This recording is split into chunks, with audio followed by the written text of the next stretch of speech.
I wanted to talk to you about playing John Wayne Gacy. Sure. That's a natural segue. Yeah. Well, Why are we laughing about this? No, we should. Because there's no other way. There's no other way. It's an awkward. It's a hard thing to bring up. It's yeah. like, It is. ha ha. Yeah. I have a fascination with true crime. Like I listen to the Sure. podcast all the time. I have a book that I recently got about like the most famous serial killers in America.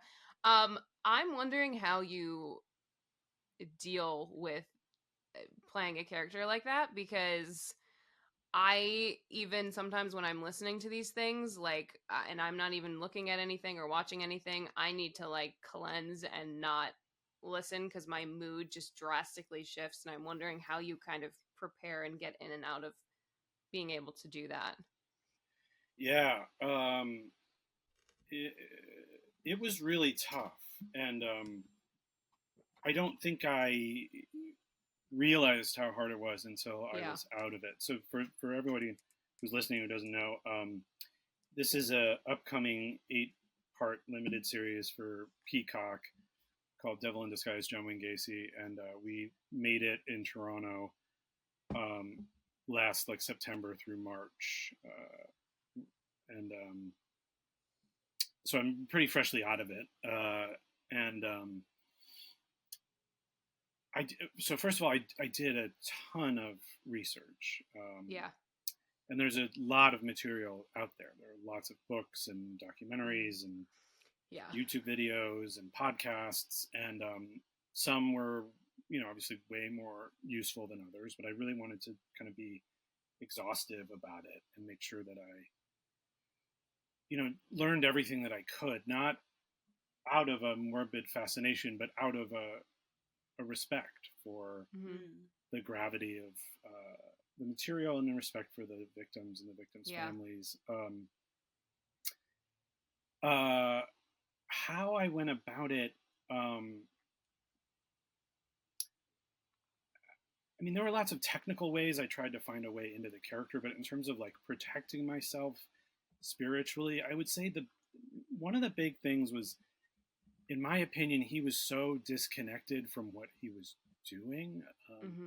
He was so dissociated, and that in a way he wasn't emotionally affected by it. And and I mean that to sound as harsh as it is, because he was an awful human being. Like he didn't, like a sociopath. He didn't care about these people.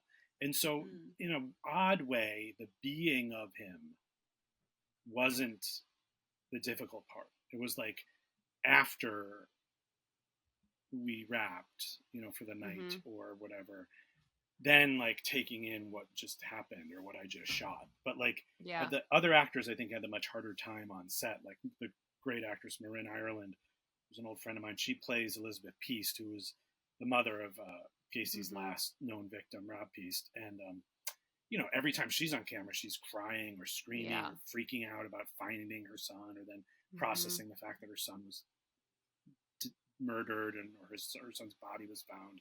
And for me, I'm looking back at it, I was like, that's a much harder job, actually. You're showing up and having to be raw and vulnerable every day. And my job was to like be not vulnerable and disconnected from what I was doing.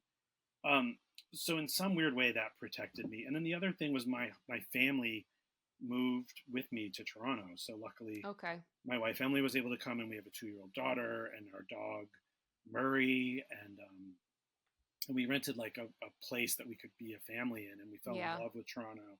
And so every day that I'd come home shooting, I'd have my people, and I'd have my beautiful daughter and my ridiculous fluffy dog and my incredible wife, and that helped normalize it. Like I think if I was alone in Toronto, in some sad little 1-bedroom corporate apartment or hotel room, that could have gotten really dark really quickly.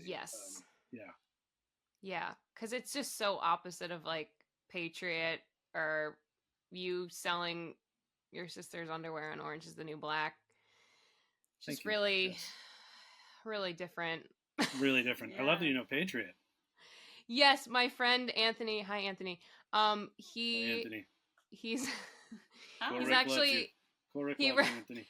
he he writes actually for King of the Hill. So cool. very into comedy. Yeah.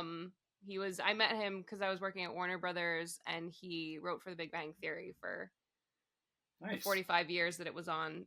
Yeah. Heard of it. Big Bang So Theory. yeah, it's familiar. The Big Band Theory, right? It's about Yes, it's about jazz, jazz orchestras. Band, that band in the season finale of Severance. It was it's a a prequel. crossover episode Those guys, between yeah. the Big Band Theory